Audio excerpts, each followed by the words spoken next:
Assalamualaikum warahmatullahi wabarakatuh. Yang terhormat dosen pengampu Ibu Nelly Eliza MPD beserta teman-teman yang saya banggakan. Izinkan kami dari kelompok 4 akan memperkenalkan diri. Nama saya Muhammad Nova Ramadhani beserta teman saya Siti Rahma Al-Husaini dan Abi Abdillah. Sebelumnya, mata kuliah ini mengkaji tentang konsep-konsep dasar statistik deskriptif seperti penyajian data, pengukuran gejala pusat dan variasi kelompok. Lalu statistik inferensial seperti uji normalitas dan homogenitas, teknik analisis dan uji hipotesis korelasional, teknik analisis dan uji hipotesis komparasional, uji prasyarat serta prosedur analisis data menggunakan SPSS, dan penerapan ilmu statistika dalam penelitian dan dunia pendidikan. Lalu, pokok pembahasan dari kelompok kami sebelumnya teman-teman ada yang tahu? Ya, betul sekali, yaitu melakukan uji normalitas SPSS yang indikator di dalamnya yaitu ketepatan melakukan cara input, running, output, dan interpretasinya. Lalu manfaat dari uji normalitas adalah untuk menentukan data yang telah dikumpulkan bar distribusi normal atau diambil dari populasi normal. Lalu, apa itu distribusi normal? Distribusi normal merupakan suatu fungsi atau sebuah fungsi probabilitas yang menunjukkan distribusi atau penyebaran suatu variabel fungsi tersebut. Umumnya dibuktikan oleh sebuah grafik simetris yang disebut kurva lonceng atau bell curve. Mengapa data itu harus berdistribusi normal? Karena data yang berdistribusi normal tersebut memiliki sebaran pola yang normal atau terarah dan merupakan syarat untuk melakukan parametric test.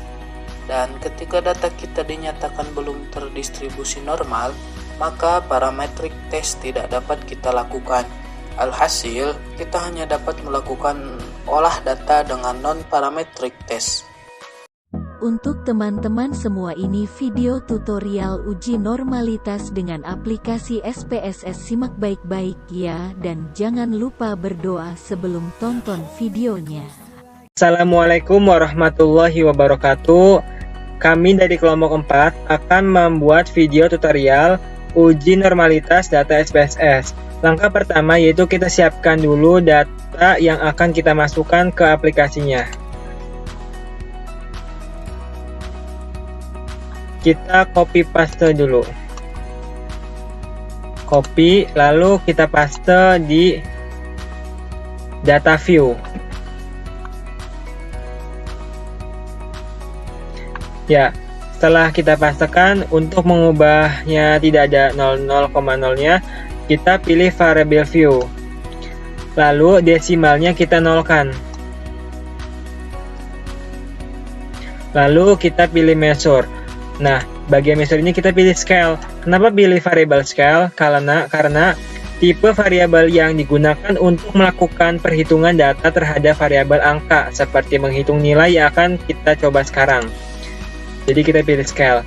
Lalu kita pilih name-nya itu ubah variabel X.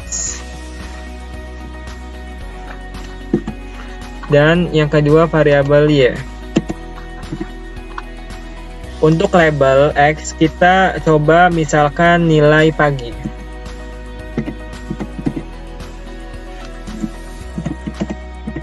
Untuk Y-nya itu kita beri label nilai siang.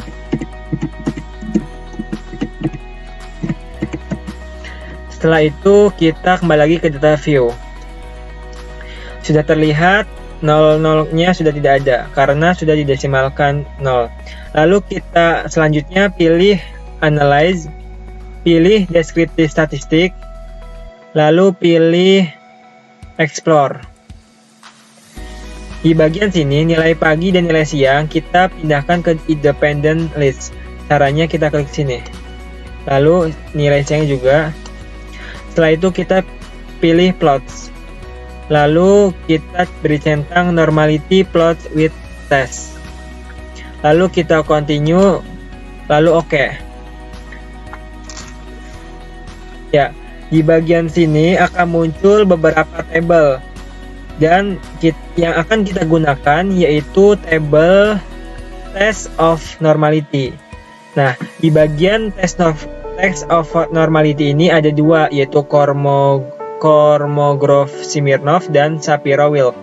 Nah, untuk cara penggunaan Kolmogorov-Smirnov dan Shapiro-Wilk ini kita tentukan berdasarkan jumlah dari respondennya. Seperti kita ketahui, responden yang kita pakai itu 35. Nah, di dalam Kolmogorov-Smirnov ini apabila responden lebih dari 30, maka gunakan Kolmogorov-Smirnov. Tetapi kalau respondennya kurang dari 30, menggunakan Shapiro-Wilk. Ya, kita menggunakan Kolmogorov-Smirnov. Pada Kolmogorov-Smirnov ini ada 3 bagian, yaitu statistik, ada DF, degree of freedom, dan SIG. Nah, yang akan kita gunakan yaitu signifikansi yang di atas 0,05. Nah, maka data tersebut berdistribusi normal. Seperti kita lihat, ini 0,200, tandanya berdistribusi normal dan nilai pagi, dan nilai siang berdistribusi normal yaitu 0,200. Jadi kita dapat simpulkan kedua ini menggunakan uji parametrik. Nah, pada kasus lain misalnya nilai pagi itu normal, namun nilai siang ini tidak normal, maka kita simpulkan tidak normal. Dengan ini kita menggunakan non-parametrik. Adapun misalkan keduanya itu tidak normal dan juga bisa kita simpulkan menggunakan non-parametrik. Ya, jadi uji normalitas ini digunakan untuk menentukan analisis data yang akan digunakan antara statistik, parametrik, atau non-parametrik. Uji normalitas dilakukan hanya pada data yang memiliki skala numerik, interval, atau rasio. Demikian video dari kelompok 4. Kurang lebihnya mohon maaf. Wassalamualaikum warahmatullahi wabarakatuh.